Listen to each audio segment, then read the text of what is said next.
আজকে বানাবো ভাইরাল মোমো। এখানে আমি চিকেন কিমা নিয়ে নিয়েছি, তার মধ্যে পেঁয়াজ, কাঁচা লঙ্কা, আদা, রসুন, বিনস, গাজর, স্বাদ মতো নুন, গোলমরিচের গুঁড়ো, অল্প একটু লেবুর রস আর দিয়ে দেবো সয়া সস, সাদা তেল দিয়ে খুব ভালো করে মেখে নিতে হবে।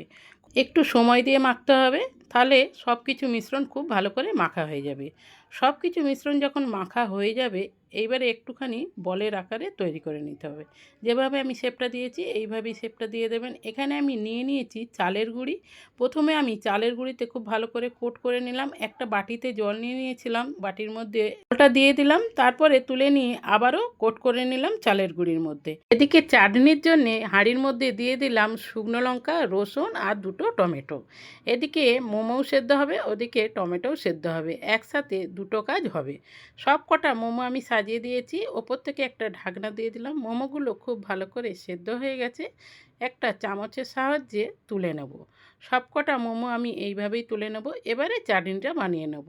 টমেটোর খোসাটা ছাড়িয়ে সব কিছু এবারে মিক্সিতে ঘুরিয়ে নিলাম। অল্প একটু তেল দিয়ে দিয়ে দিলাম মিশ্রণটা, দিয়ে দিলাম নুন, চিনি, অল্প একটু লেবুর রস আর দিয়ে দিলাম গোলমরিচের গুঁড়ো, সয়া সস। এইবারে খুন্তি দিয়ে নাড়তে থাকুন যতক্ষণ না জলটা শুকায়।